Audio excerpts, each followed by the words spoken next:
Hello बच्चों, मेरा नाम पुरुषोत्तम कुशवाहा है। आज हम लोग व्याकरण में समास टॉपिक को पढ़ेंगे, जानेंगे समास क्या होता है और समास के कितने भेद होते हैं। तो सबसे पहले हम क्या जानेंगे? समास। ठीक है, समास को इंग्लिश में क्या कहते हैं? कंपाउंड। ठीक है, अब सबसे पहले हम जानेंगे समास की परिभाषा। समास किसे कहते हैं? अब समास की परिभाषा क्या हो जाएगी? परस्पर संबंध रखने वाले दो या दो से अधिक पदों के मेल से नए पद बनाने की प्रक्रिया को समास कहते हैं। समास में दो पद होते हैं। पहले पद को हम पूर्व पद कहते हैं और बाद वाले पद को उत्तर पद कहते हैं। जैसे प्रतिदिन, जैसे प्रति प्लस दिन, ये हो गया। तो इसमें प्रति क्या हो जाएगा? यह पूर्व पद हो जाएगा और ये क्या हो जाएगा? ये उत्तर पद हो जाएगा। ठीक है बेटा, तो हम लोगों ने क्या पढ़ा? समास। समास की परिभाषा को जाना। अब समास के कितने भेद होते हैं, अब हम जानेंगे समास के मुख्यतः कितने भेद होते हैं। तो समास के मुख्यतः 6 भेद होते हैं, जिनमें पहला है अव्ययी भाव समास। जिनमें पहला है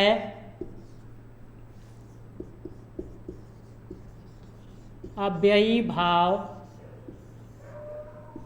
समास, दूसरा है तत्पुरुष समास,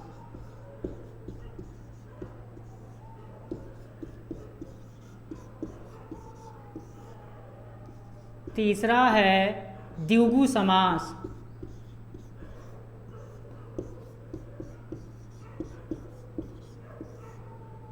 चौथा है द्वंद्व समास,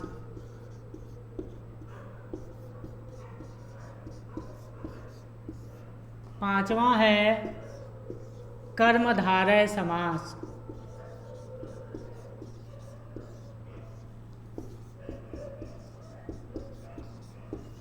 छठा है बहुव्रीहि समास।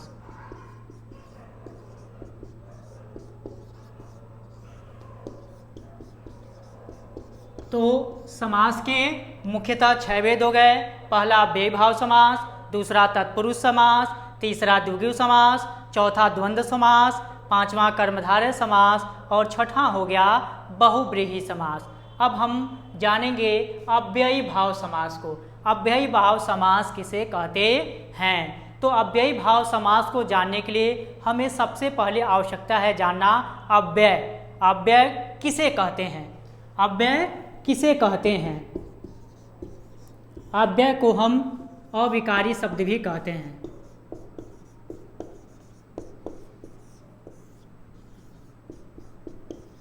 तो अव्यय की परिभाषा क्या हो जाएगी?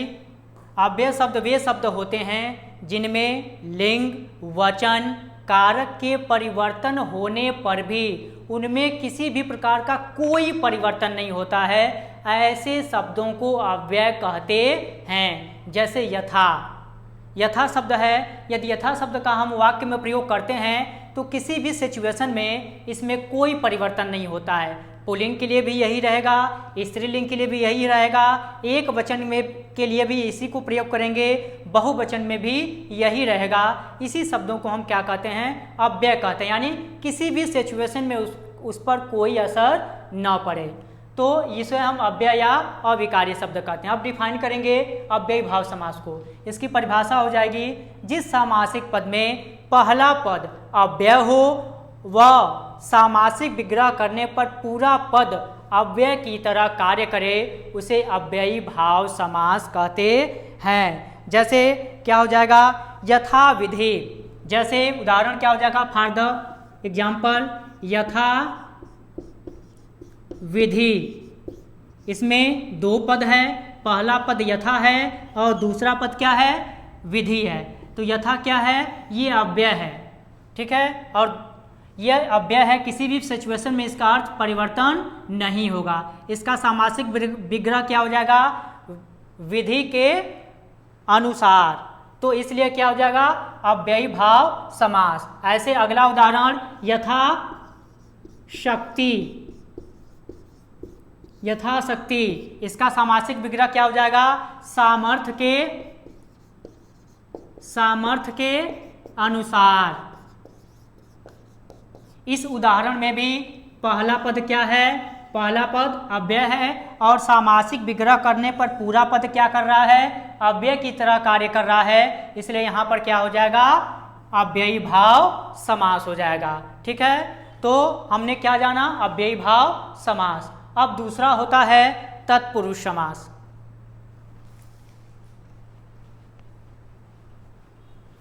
तत्पुरुष समास की परिभाषा क्या हो जाएगी, जिस सामासिक पद में पहला पद, जिस सामासिक पद में पहला पद नगण्य होता है, गौण होता है, वह उत्तर पद प्रधान होता है, उसे हम तत्पुरुष समास कहते हैं। अगेन फिर से मैं रिपीट कर रहा हूं इसकी परिभाषा, जिस सामासिक पद में पहला पद गौण होता है, वह उत्तर पद प्रधान होता है, उसे तत्पुरुष समास कहते हैं। फॉर द एग्जाम्पल, उदाहरण के तौर पर राजकुमार,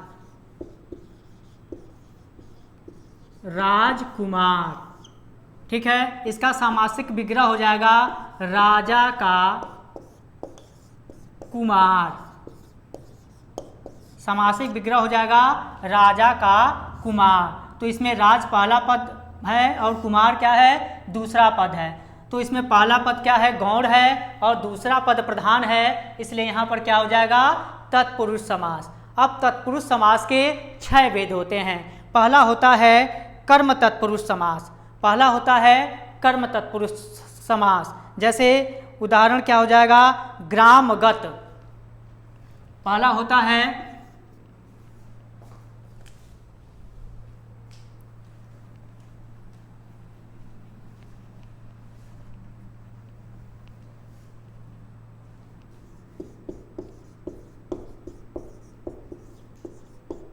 इसके 6 भेद होते हैं। इसमें पहला होता है कर्म तत्पुरुष समास।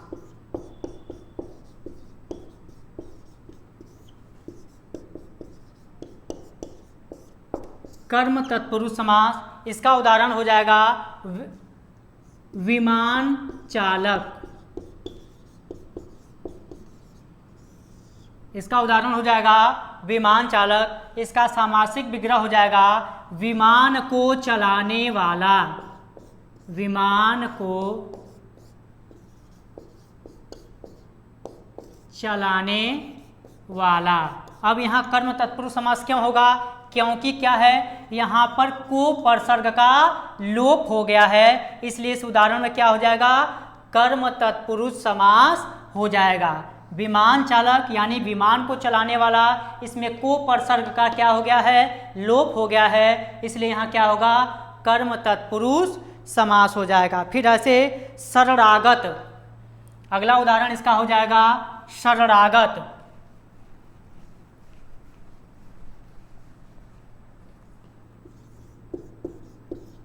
शरणागत, इसका सामासिक विग्रह हो जाएगा शरण को आगत, शरण को आगत।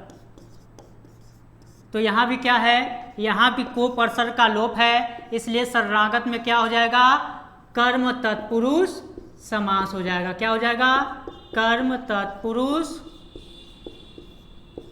समास हो जाएगा। ठीक है, तो पहला हमने पढ़ा तत्पुरुष समास। तत्पुरुष समास के 6 भेद होते हैं, जिसमें पहला पढ़ा कर्म तत्पुरुष समास। अब हम लोग दूसरा पढ़ेंगे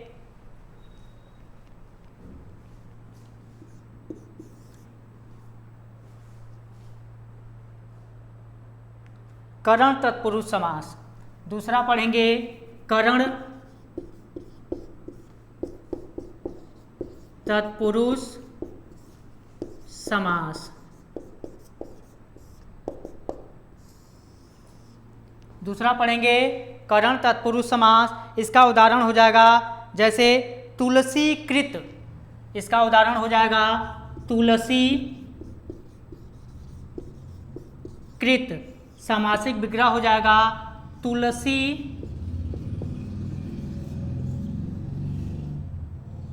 द्वारा कृत, तो यहाँ क्या है, के द्वारा परसर्ग का लोप है, इसलिए इसमें क्या हो जाएगा, करण तत्पुरुष समास हो जाएगा। इसमें क्या है, के द्वारा परसर्ग का लोप हो गया है, इसलिए इसमें करण तत्पुरुष समास होगा। ऐसे मन माना, क्या हो जाएगा, मन माना। अगला उदाहरण,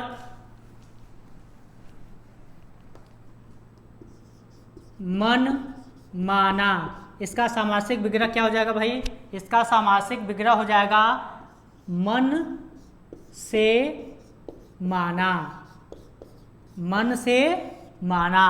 तो यहाँ क्या है, से परसर्ग का इसमें क्या हो गया है, लोप हो गया है, इसलिए यहाँ क्या हो जाएगा, यहाँ पर करण तत्पुरुष समास होगा। ठीक है, अब हम लोग अगला पढ़ेंगे संप्रदान तत्पुरुष समास। इसका तीसरा भेद होता है, इसका तीसरा भेद होता है संप्रदान तत्पुरुष समास।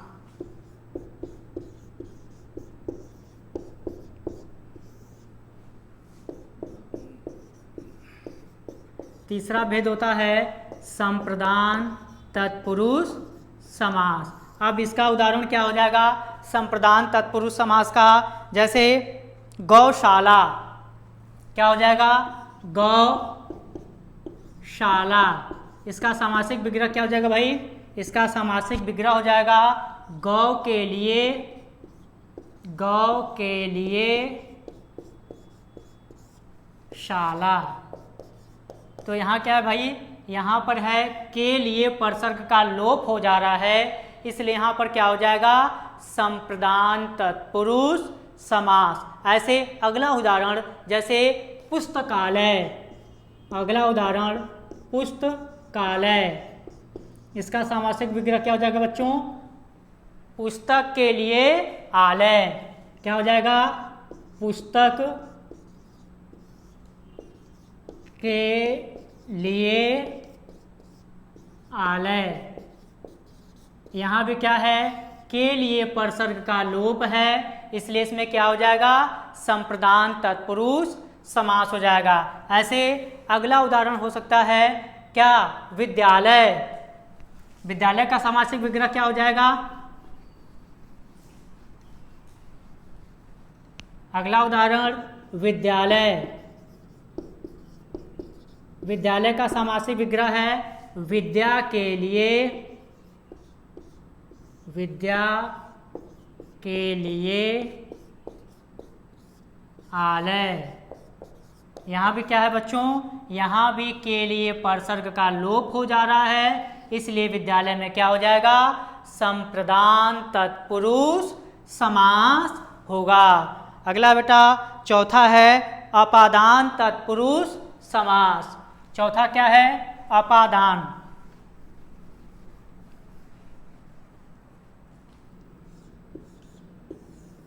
चौथा है अपादान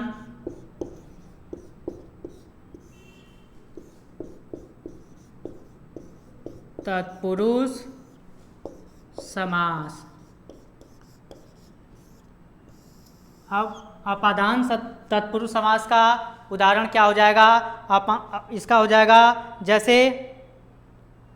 रोग मुक्त, क्या हो जाएगा रोग मुक्त। इसका सामासिक विग्रह क्या हो जाएगा बेटा, इसका सामासिक विग्रह हो जाएगा रोग से मुक्त। इसका सामासिक विग्रह हो गया रोग से मुक्त। यहाँ क्या है, से परसर्ग का लोप है, इसलिए इसमें क्या हो जाएगा अपादान तत्पुरुष समास हो जाएगा। ऐसे जीवन मुक्त, जीवन मुक्त, जीवन मुक्त। इसका सामासिक विग्रह क्या हो जाएगा बेटा, जीवन से मुक्त। इसका सामासिक विग्रह हो जाएगा जीवन से मुक्त। इसमें भी क्या है, इस उदाहरण में भी से परसर्ग का क्या है, से परसर्ग का लोप है, इसलिए यहाँ पर अपादान तत्पुरुष समास हो जाएगा। ऐसे अगला है पांचवा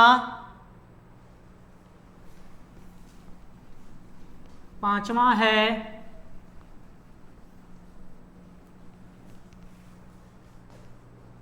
संबंध तत्पुरुष समास। पांचवा है संबंध तत्पुरुष, पांचवा है संबंध तत्पुरुष समास। तो संबंध कारक का परसर्ग क्या होता है? का के की होता है। इसका उदाहरण क्या हो जाएगा? इसका उदाहरण क्या हो जाएगा? इसका उदाहरण हो जाएगा राजकुमार। इसका उदाहरण हो जाएगा राजकुमार। सामासिक विग्रह क्या हो जाएगा बच्चों? राजा का कुमार। इसका सामासिक विग्रह हो जाएगा राजा का कुमार। इसका सामासिक विग्रह हो जाएगा राजा का कुमार। क्यों होगा? क्योंकि क्या है, यहाँ पर राजा का और कुमार का आपस में संबंध है और का परसर्ग का क्या हो गया है? लोप हो गया है। इसलिए क्या हो जाएगा? राजकुमार में संबंध तत्पुरुष समास होगा। अगला उदाहरण राजमाता। अगला उदाहरण है बेटा राजमाता। अगला उदाहरण है राजमाता। सामासिक विग्रह क्या हो जाएगा? राजा की माता। यहाँ भी क्या है? की परसर्ग का लोप है, इसलिए इसमें क्या हो जाएगा बेटा? इसलिए इसमें संबंध तत्पुरुष समास होगा। ऐसे सेनापति। अगला उदाहरण क्या हो जाएगा? अगला उदाहरण हो जाएगा सेनापति। अगला उदाहरण है बेटा सेनापति। सामासिक विग्रह क्या हो जाएगा? सेना का पति। इसमें भी क्या है? का परसर्ग का लोप हो गया है, इसलिए यहाँ पर क्या हो जाएगा? इसलिए यहाँ पर संबंध तत्पुरुष समास होगा। अब छठा है अधिकरण तत्पुरुष समास। छठा भेद है बेटा तत्पुरुष समास का।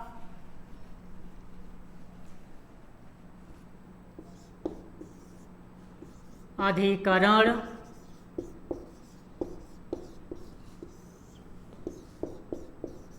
तत्पुरुष समास। अधिकरण तत्पुरुष समास। अधिकरण का क्या होता है? परसर्ग में और पर होता है। तो उदाहरण क्या हो जाएगा? जैसे सिर दर्द। जैसे सिर दर्द। इसका सामासिक विग्रह क्या हो जाएगा बच्चों? सिर में दर्द। इसका सामासिक विग्रह हो जाएगा सिर में दर्द। यहाँ पर क्या है बच्चों? यहाँ पर में परसर्ग का लोप है, इसलिए इस उदाहरण में अधिकरण तत्पुरुष समास होगा। फिर अगला उदाहरण दही बड़ा। अगला उदाहरण दही बड़ा। इसका सामासिक विग्रह क्या हो जाएगा? दही में बड़ा। इसमें भी क्या है? में परसर्ग का क्या हो जा रहा है? लोप हो जा रहा है। में परसर्ग का दही बड़ा में, इसमें में परसर्ग का लोप हो जा रहा है, इसलिए यहाँ पर क्या हो जाएगा? यहाँ पर अधिकरण तत्पुरुष समास हो जाएगा। अगला उदाहरण नगरवास। इसमें क्या हो जाएगा? नगर में वास। तो इसमें भी क्या है? में परसर्ग का क्या हो जा रहा है? लोप हो जा रहा है, इसलिए इसमें क्या हो जाएगा? अधिकरण तत्पुरुष समास हो जाएगा। तो हमने पढ़ा तत्पुरुष समास। तत्पुरुष समास के 6 भेद हमने 6 भेद उदाहरण सहित पढ़ा। अब अगला हम लोग पढ़ेंगे तीसरा पढ़ेंगे द्विगु समास। तीसरा पढ़ेंगे द्विगु समास। अब द्विगु समास क्या होता है? द्विगु समास की परिभाषा क्या होती है? ध्यान से सुनिएगा। जिस सामासिक पद में पहला पद संख्यावाची होता है, पहला पद संख्यावाची होता है उसे द्विगु समास कहते हैं। फॉर द एग्जाम्पल, उदाहरण के लिए पंचवटी, पंचवटी, इसमें पहला पद क्या है? पंच है, दूसरा पद क्या है? वटी है। तो पहला पद क्या है? पहला पद संख्यावाची है, संख्या का बोध करा रहा है, इसलिए क्या हो जाएगा? यह द्विगु समास होगा। इसका समासिक विग्रह क्या होगा? 5 वट वृक्षों का समाहार। इसका समासिक विग्रह हो गया 5 वट वृक्षों का समाहार। अगला उदाहरण चौराहा। अगला उदाहरण चौराहा, इसमें भी पहला पद क्या है? संख्यावाची है, संख्या का बोध करा रहा है। इसका समासिक विग्रह क्या हो जाएगा? 4 मार्गों का, 4 मार्गों का समाहार। 4 मार्गों का समाहार। इस उदाहरण में भी पहला पद संख्यावाची है, संख्या का बोध करा रहा है, इसलिए इस उदाहरण में द्विगु समास हो जाएगा। ठीक है। अब अगला हम लोग पढ़ेंगे, चौथा पढ़ेंगे द्वंद्व समास। द्वंद्व समास की परिभाषा क्या होती है? ध्यान से सुनिएगा। जिस सामासिक पद में दोनों पद प्रधान होते हैं वह उनके बीच में योजक चिन्ह होता है और एक दूसरे के विपरीतार्थक शब्द होते हैं, वहाँ क्या होता है? द्वंद्व समास होता है। फॉर द एग्जाम्पल, उदाहरण के लिए जैसे क्या हो जाएगा? उदाहरण के लिए हो जाएगा माता पिता। इसका सामासिक विग्रह क्या हो जाएगा? इसका सामासिक विग्रह हो जाएगा माता और पिता। ऐसे अगला उदाहरण पिता पुत्र। इसका सामासिक विग्रह हो जाएगा पिता और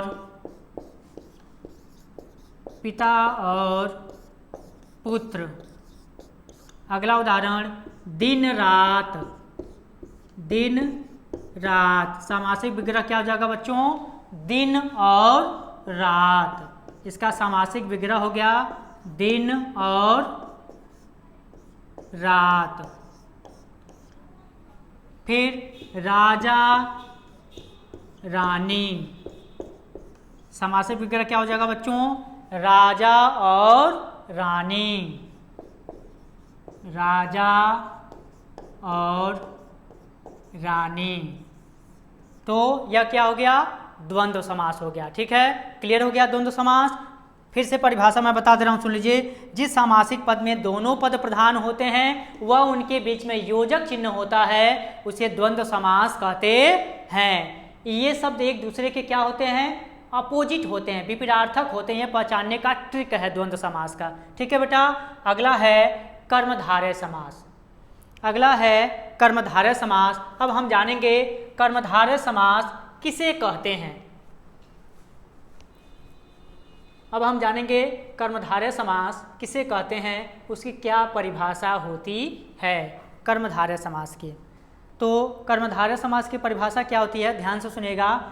जिस सामासिक पद में विशेषण और विशेष्य का संबंध होता है वहाँ क्या होता है? कर्मधारय समास होता है। फिर से मैं रिपीट कर रहा हूँ डिफिनेशन, परिभाषा को ध्यान से सुनिएगा। जिस सामासिक पद में विशेषण और विशेष्य का संबंध होता है वहाँ कर्मधारय समास होता है। जैसे उदाहरण नीलकंठ। जैसे उदाहरण क्या है? नीलकंठ। इसका सामासिक विग्रह क्या हो जाएगा बच्चों? नीला है कंठ जिसका। नीला है कंठ जिसका। यानी इस उदाहरण में क्या है? विशेषण विशेष का संबंध है, यानी कंठ कैसा है, नीला है, इसलिए यहाँ पर क्या हो जाएगा, इस उदाहरण में विशेषण विशेष का संबंध है, इसलिए यहाँ क्या हो जाएगा, कर्मधारय समास हो जाएगा। अगला चंद्रशेखर, चंद्रशेखर,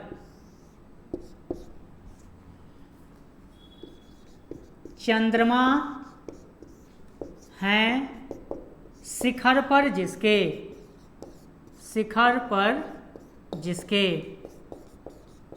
यानी शिखर पर क्या है, चंद्रमा है, तो यहाँ क्या हो जाएगा, चंद्रशेखर में भी क्या हो जाएगा, कर्मधारय समास हो जाएगा। अगला उदाहरण कर्मधारय समास का पीतांबर, पीतांबर, पीतांबर, पीला है, पीला है अंबर जिसका, पीला है अंबर जिसका, तो यहाँ पर अंबर कैसा है, पीला है, यहाँ भी क्या है, विशेषण विशेष का संबंध है, तो इसलिए यहाँ पर क्या हो जाएगा, यहाँ पर कर्मधारय समास होगा। ठीक है, अब हम पढ़ेंगे छठवां बहुब्रीहि समास। बहुब्रीहि समास क्या होता है बेटा, परिभाषा ध्यान से सुनिएगा।